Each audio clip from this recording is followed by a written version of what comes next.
Speaking at a meeting with defense officials in Moscow, President Vladimir Putin stated that the Russian Federation is closely monitoring the development and potential deployment of short and medium-range missiles by the United States with concern.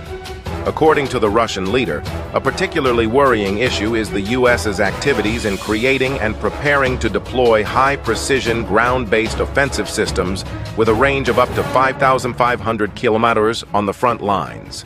This is coupled with the U.S.'s transfer and deployment of such missile systems in Europe and the Asia-Pacific region, actions that were previously prohibited under the Intermediate Range Nuclear Forces (INF) Treaty.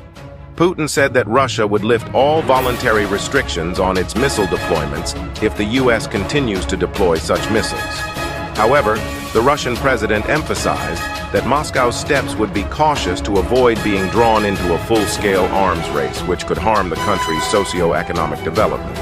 The Russian president also noted that the country's military and navy are being modernized with equipment and weapons, with the modernization rate of strategic nuclear forces reaching 95%. President Putin declared, "I want to emphasize once again that no one should accuse us of threatening with nuclear weapons. This is a nuclear deterrence policy. Strategic nuclear forces remain one of the main tools for maintaining stability and protecting the sovereignty and territorial integrity of the Russian Federation."